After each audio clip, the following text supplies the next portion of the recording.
নমস্কাৰ স্বাগতম জনাইছো মোৰ অন্য এটা ভিডিঅলৈ আৰু আজি বনাব লৈছো আমৰ আচাৰ। প্ৰথমে আমকিটা ধুনিয়াকে ধুই ৰ'দত মেলি দিছো। আমকিটা শুকুৱাৰ পিছত এনেকে টুকুৰা টুকুৰকে কাটি এটা শুকান পাত্ৰত ৰাখি দিছো। তাত দি দিছো নিমখ আপোনালোকে আমৰ পৰিমাণটো চাই লৈ নিমখখিনি দিব আৰু এই ধুনিয়াকে এতিয়া মিক্স কৰি দিছো।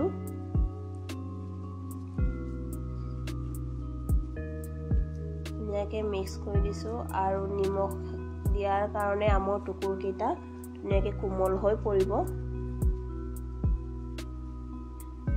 ধুনিয়াকে মিক্স কৰি প্ৰায় ৰাতিটোৰ কাৰণে ৰাখি দিছো ঢাকন দি। ৰাতিপুৱা ধুনিয়াকে চেক কৰি চাইছো আমে ধুনিয়াকে নিজৰ পানী এৰিছে আৰু নিমখখিনিও গলি গৈছে আৰু এতিয়া আমৰ টুকুৰকেইটা এনেকে এটুকুৰা এটুকুৰাকে চালনীত সজাই ৰ'দত দি দিছো প্ৰায় দিনটোৰ কাৰণে।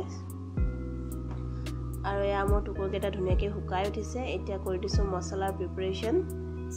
এফালে কেৰাহী এটা দি দিছো এচামুচ চফ গুটি, এচামুচ ধনিয়া গুটি, এচামুচ মেথি গুটি, এচামুচ জনি গুটি আৰু এচামুচ জিৰা গুটি আৰু 2 চামুচ কলা আৰু বগা সৰিয়হৰ মিক্স দি ধুনিয়াকে এইখিনি ভাজি লম গৰম হোৱালৈকে। বেছি ভাজিব নালাগে। এইখিনি উলিয়াই ৰাখিছো এটা মিক্সি জাৰত আৰু এইখিনি ধুনিয়াকে গ্ৰাইন্ড কৰি লম। গ্ৰাইন্ড হৈ গৈছে মছলা।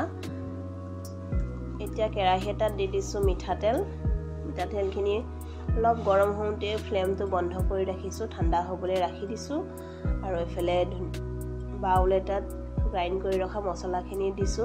তাতে দি দিছো 2 চামুচ ৰেড চিলি পাউডাৰ, 1 চামুচ হালধি পাউডাৰ আৰু আধা চামুচ নিমখ আৰু 2 চামুচ ভিনেগাৰ।